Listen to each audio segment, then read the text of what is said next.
नमस्कार दोस्तों आज के युवाओं को बहुत इच्छा है कि वह राम के बारे में जाने, लेकिन इस तरह से राम के बारे में किए गए प्रश्नों पर उत्तर दिया जाएगा तो आज का युवा कैसे अपने आप को संभाल पाएगा।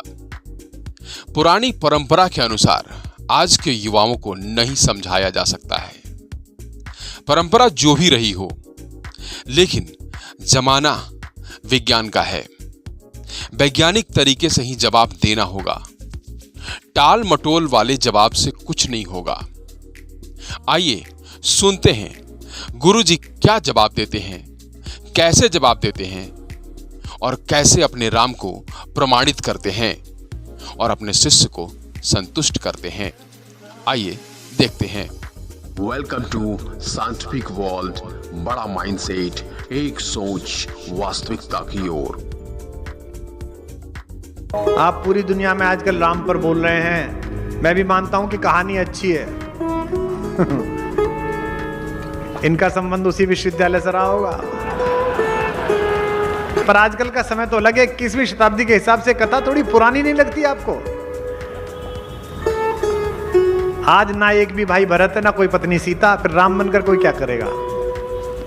तुम जिस शहर में ये बात कह रहे हो दिनेश कुमार जी, ये शहर सुबह उठकर 5 बजे 99 साल से यही गा रहा है कि चंदन है इस देश की माटी, तपोभूमि हर ग्राम है, हर बाला सीता की मूरत, बच्चा बच्चा राम है। यही देश शहर गा रहा है।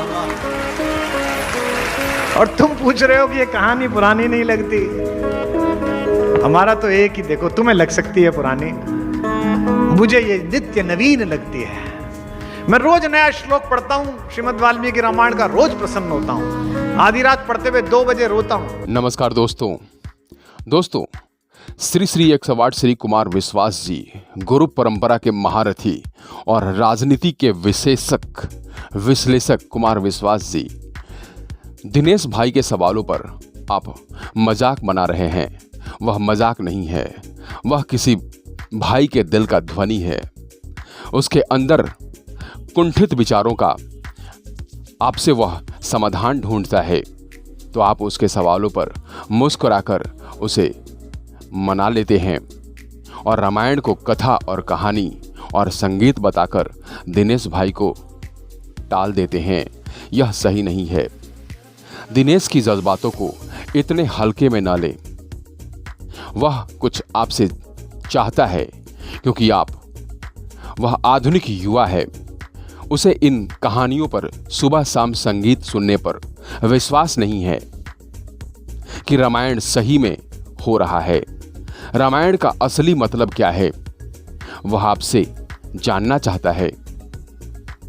एक हमारे खान सर हैं जो इसी रामायण को कोट करते हुए कहते हैं, बता दिया, जबकि हार्वर्ड ऑक्सफोर्ड जैसी यूनिवर्सिटी में ये सब चीजों को केस स्टडी पे पढ़ाया जाता है कि देखो राम जी ने क्यों नहीं उस चीज को सही किया, क्योंकि इसका 800 साल 200 साल 1000 साल बाद क्या असर पड़ेगा। उस ससुरे हमरे किताब पढ़ के आगे बढ़ गए सब। हम लोग को थरिया थमा दिया, तू रामायण पे लड़, तू महाभारत पे लड़, हम हिंदू तुम मुसलमान तुम।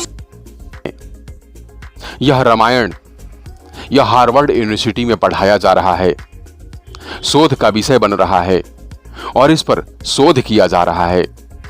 और एक आप हैं जो दिनेश जी के सवालों को, विचारों को कटघरे में खड़ा करके यूं ही मुस्कुराकर उन्हें जज्बातों को दबा देना चाहते हैं।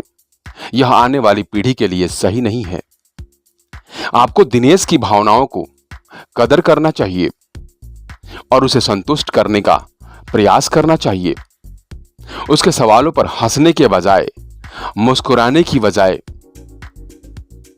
उसे कुछ संतुष्ट करने वाली बातें बतानी चाहिए थी, लेकिन आपने मुस्कुराकर उसे टाल दिया। उसकी भावनाओं को आपने मजाक बना दिया, जागृत कुंठाओं को कुंठित कर दिया। कुमार विश्वास जी, आपसे यह उम्मीद नहीं है। आज के युवा आपसे बहुत उम्मीद रखते हैं क्योंकि आप अग्रणी कवि हैं और जहां न पहुंचे रवि वहां पहुंचे कवि। ऐसी बातें कवियों के बारे में हम जानते हैं। आप रामायण को कैसे युवाओं के सामने परोसते हैं, यह आपके ऊपर निर्भर करता है। कृपया दिनेश जी के सवालों को मजाक न बनाएं। ऐसे हजारों भारतीय युवा हैं जो रामायण के बारे में जानना चाहते हैं। हार्वर्ड यूनिवर्सिटी में शोध कर रहे बच्चों पर शोध करना चाह रहे हैं, रामायण के बारे में कुछ जानना चाहते हैं। कृपया उन्हें बताने का प्रयास करें, उन्हें मजाक न बनाएं। रूढ़िवादी परंपरा में उन्हें डालने का कोशिश न करें। गोल मटोल बातों में न उलझाएं। यह आपसे सवाल कर रहे हैं और वैलिड उत्तर, प्रमाणित उत्तर देने का प्रयास करें। नहीं आता है तो आप साफ साफ मना कर दें कि हमें नहीं पता है। आप रामायण के बारे में क्या जानते हैं यह नहीं जानना चाहते हैं, वह यह जानना चाहते हैं कि आप उनके सवालों के बारे में क्या जानते हैं, उनके सवालों का उत्तर आप कैसे देते हैं, वह यह चाहते हैं। धन्यवाद। वेलकम टू बड़ा माइंडसेट, एक सोच वास्तविकता की ओर।